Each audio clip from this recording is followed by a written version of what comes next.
আসসালামু আলাইকুম বন্ধুগণ, তাজ ভিলেজ ফুডে আপনাদের সকলকে স্বাগত। আশা করি আপনারা সকলেই ভালো আছেন। আজ আমি আর একটু নতুন ভিডিও নিয়ে হাজির হয়েছি। হ্যাঁ বন্ধুরা, আজ আমি বানিয়ে ফেলছি পিঠে। আর এটি এতটাই সফট, মুখে দিলে মিলিয়ে যাবে। তাহলে আমি কীভাবে বানাচ্ছি দেখে নিন। আমি এখানে একটা গ্যাসে একটি সসপ্যান বসিয়ে দিয়েছি আর দিয়ে দিচ্ছি আমি 2 বাটি পানি। আর পানিটা আমার ফুটে গেছে, নুন দিয়ে দিয়েছিলাম। আর আমি দিয়ে দিচ্ছি 2.5 বাটি ময়দা, দিয়ে সেটিকে ভালো করে মেখে নিয়েছি। নিয়ে এটিকে একটা খুমির তৈরি করে নিয়েছি, একটা ডো তৈরি করে নিয়েছি আমি শক্ত দেখে, দেখুন। আর এটি আমি ঢেলে নিয়েছি একটি প্লেটে। আর এই হালকা হালকা গরম অবস্থাতেই এটিকে ভালোভাবে মেখে নিতে হবে, নাহলে খেয়ে এটি দলা পেকে যাবে। কারণ যেহেতু গরম, তাই হাতে অল্প করে পানি নিতে হবে আর এটিকে ভালোভাবে মেখে নিতে হবে। এই যে আমি এখানে পানি নিচ্ছি আর ভালোভাবে এটিকে মেখে নিচ্ছি। হ্যাঁ বন্ধুরা, আমাদের গ্রামের দিকে নতুন কুটুম বলুন বা যখন বিয়ের পর নতুন জামাই আসে, তখন এরকম পিঠে, দুবেলা দুরকম পিঠে হয়েই থাকে। তার মধ্যে এই পিঠেটি একটি এর মধ্যেই আছে। আর এটি এতটাই নরম যে মুখে দিলেই তো মিলিয়ে যাবে। তাই একবার হলেও আপনারা এটি বানিয়ে দেখবেন। আমি এটিকে একটি ছুরি দিয়ে 3 ভাগ করে নিয়েছি। আর একটি আমি নিয়ে নিলাম, নিয়ে এটিকে ভালোভাবে উপরে ময়দা দিয়ে একটু চ্যাপটা করে বড় করে নেব, যাতে আমার বেলতে সুবিধা হয়।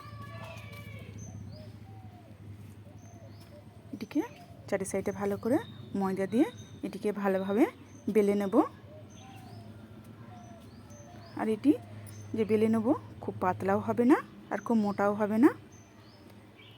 যেহেতু এটি খুব নরম, কারণ এটি খুমির করা হয়েছে, সেজন্য এটি খুবই নরম হবে। যে খুব শক্ত হবে সেরকমও হবে না।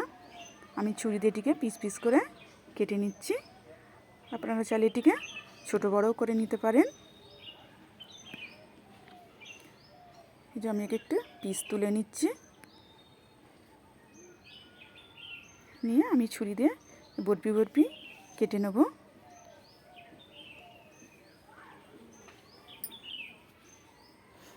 এটিকে যে বরপি শেপ দিয়ে নিচ্ছি। এটিকে ভালোভাবে সবগুলো আমি কেটে নেব।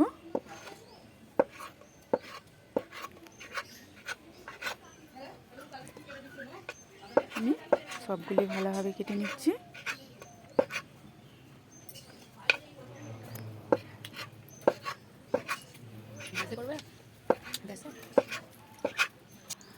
আমি আবারও একটু গোলা নিচে নিয়ে সেটিকে ভালোভাবে বেলে নিচ্ছি।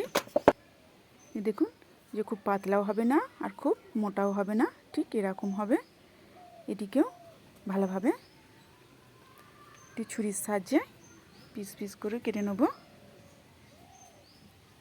ঠিক আগের মতনই এটিকেও কেটে নেব।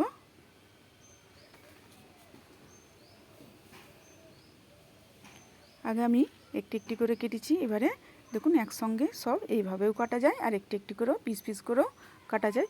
আপনারা যে যেরকম পারেন সেরকমভাবেই কেটে নেবেন। আর দেখুন কত সুন্দর হয়েছে, দেখতেও কত সুন্দর লাগছে।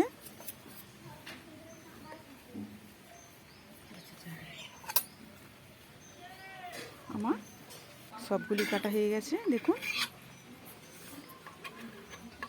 আর এটা দেখে মনে হচ্ছে যেন একটির সঙ্গে একটি লেগে যাচ্ছে, তা নয়। ভাজবার সময় সবই একটি একটি হয়ে যাবে, একটির সঙ্গে একটি লেগে থাকবে না। আমি গ্যাসে কড়া বসিয়ে দিয়েছি আর দিয়ে দিচ্ছি তেল। তেলটা আমার গরম হয়ে গেছে আর ভাজবার জন্যে আমি দিয়ে দিলাম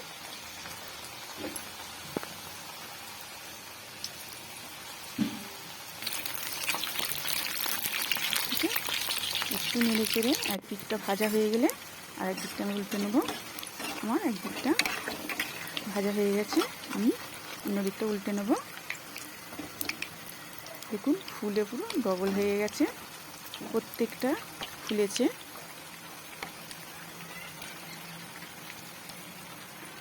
আমি সবগুলি ভালোভাবে এপিট ওপিট করে ভালোভাবে ভেজে নেব। এটি আমার ভাজা হয়ে গেছে, দেখে বুঝতে পারছেন কালার চেঞ্জ হয়ে গেছে।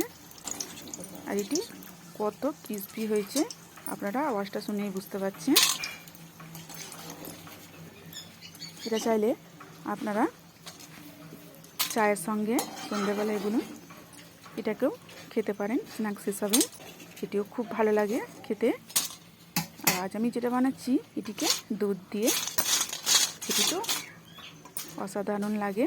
আর আপনারা এটি চায়ের সঙ্গেও স্ন্যাক্স হিসাবেও খেতে পারেন। আবার আমি সবগুলি দিয়ে ভেজে নেব, এপিট ওপিট করে সবগুলি ভালোভাবে ভেজে নেব।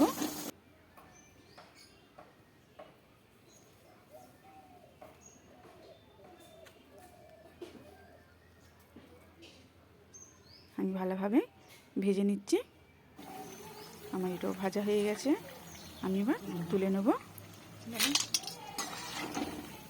আমি একটি জায়গায় এখানে দুধ নিয়েছি 2 বাটি, দিয়ে দিচ্ছি এলাচ আর তেজপাতা, আর দিয়ে দিচ্ছি চিনি।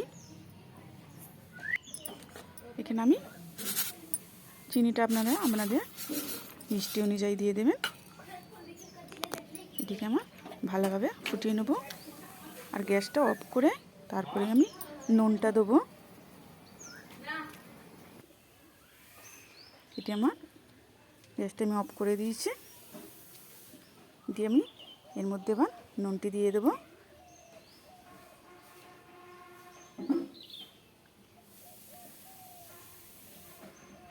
দিয়ে এখানে আমি একটা প্লেট নিয়েছি, প্লেটে দুধটি ঢেলে নেব। আর এটি গরম গরম অবস্থাতে ঢেলে নিতে হবে, এটি এর মধ্যে দিতে হবে।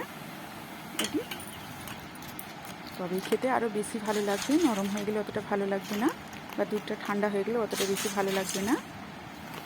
হ্যাঁ বন্ধুরা, ভিডিওটি যদি আমার ভালো লেগে থাকে লাইক, কমেন্ট অ্যান্ড সাবস্ক্রাইব করে বেল আইকন প্রেস করে অল করতে ভুলবেন না। প্লিজ সাবস্ক্রাইবটি করে দেবেন। ব্যাস আমার রেডি হয়ে গেল চেরি পিঠা।